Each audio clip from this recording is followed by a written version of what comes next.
Hey there, fellow time traveler through the annals of television history.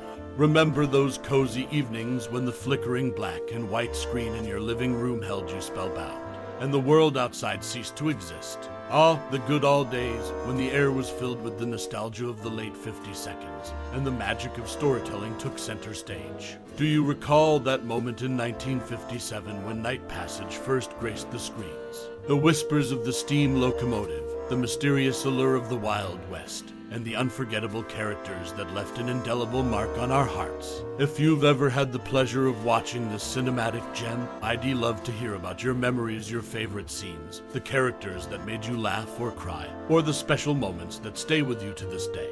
As we dive into a journey through the random facts and fascinating tidbits about Night Passage, let's travel back in time together, sharing in the warmth of those cherished moments from the past. So, let's chat about Night Passage and relive the golden era of classic cinema, shall we? Stay tuned for some intriguing insights about this iconic film from 1957, I promise. You won't be disappointed. And now, without further ado, let's get started.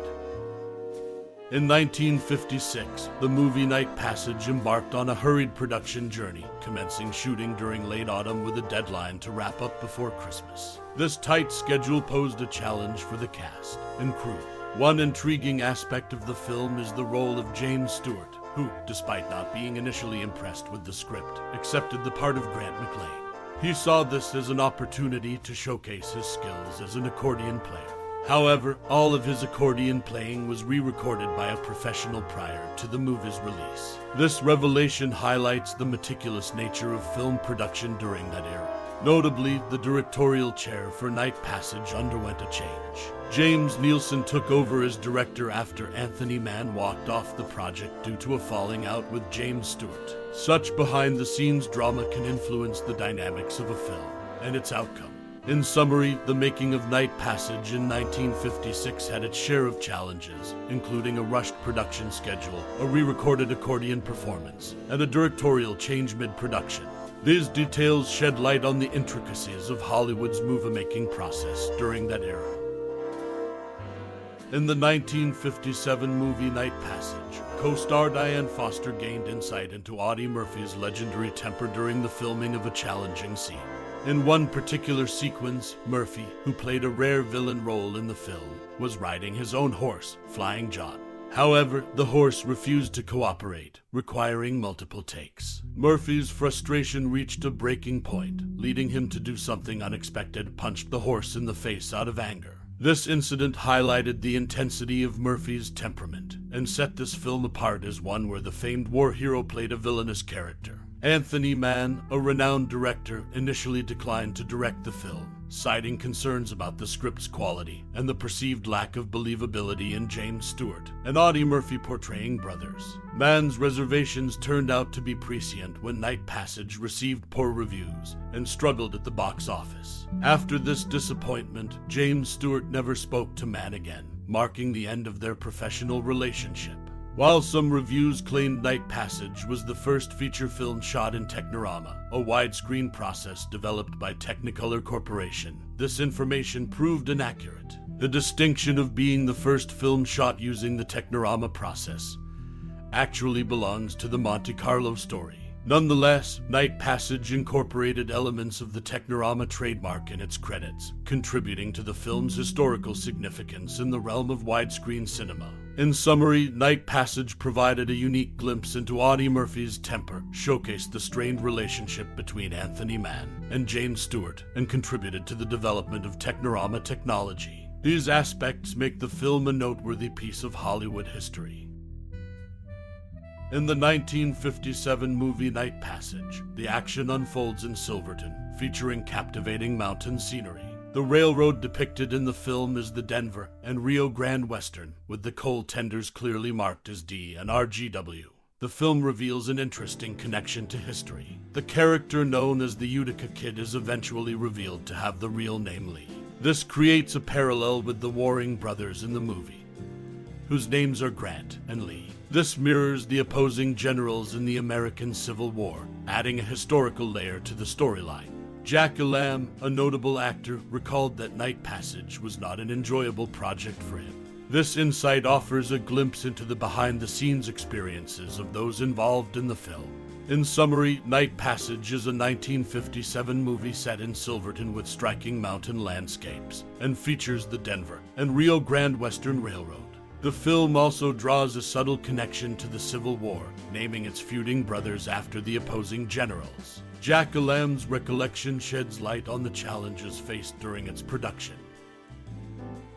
In 1957, the movie Night Passage brought together two military heroes, James Stewart and Audie Murphy. Stewart was the only star to reach the rank of Brigadier General, and Murphy, the most decorated U.S. Army soldier, received the Medal of Honor. This unique pairing marked a significant moment in Hollywood history. Originally, Night Passage was intended to be the sixth collaboration between James Stewart and director Anthony Mann. However, Mann backed out of the project, reportedly due to his reservations about Audie Murphy's acting abilities. As a result, this film became their last joint venture, marking the end of a successful partnership in Western cinema. Filmed in Silverton, Colorado, the movie used the Denver and Rio Grande Western Railroad for its setting, often mistaken for the Durango and Silverton Narrow Gauge Railroad.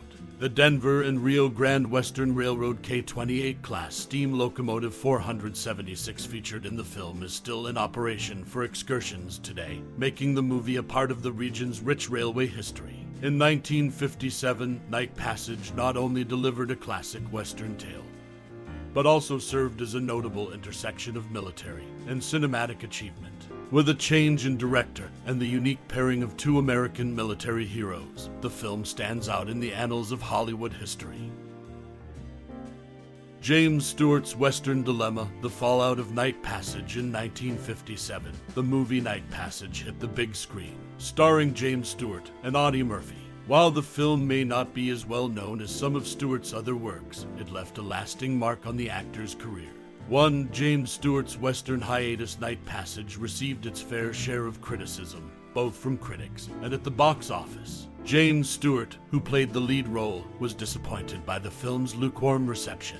The critical and commercial failure of Night Passage left Stewart disheartened, and as a result, he avoided westerns for the next 4 years. It wasn't until John Ford cast him in Two Rode Together in 1961 that Stewart returned to the genre, signaling the impact of Night Passage on his career choices. Stewart's musical interlude. One aspect of the film that drew wide criticism was the decision to let James Stewart sing and play an accordion.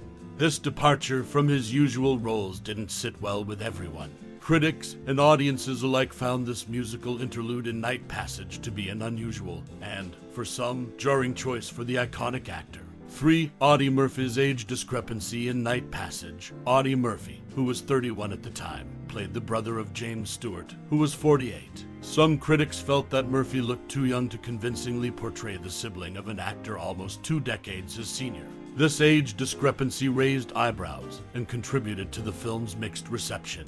In conclusion, Night Passage may not have been a runaway success, but it had a lasting impact on James Stewart's career and introduced some unusual elements to the Western genre, such as Stewart's accordion performance and the noticeable age gap between the lead actors.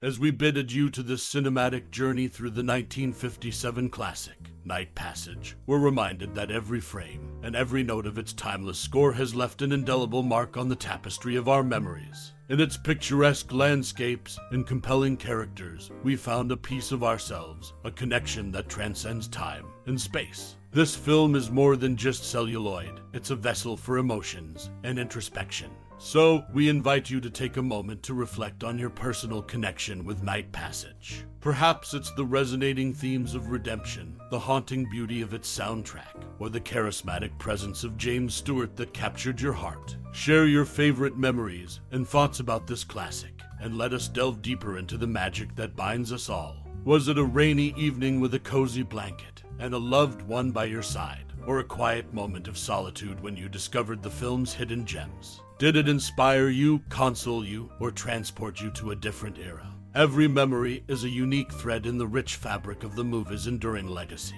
Thank you for joining us on this journey down the Night Passage memory lane. Your time and interest are deeply appreciated. Keep the conversation alive, and let's continue to celebrate the magic of cinema that unites us all. Until next time, keep the reels of your memories spinning, and your hearts open to the power of storytelling. And remember, this captivating reflection on Night Passage was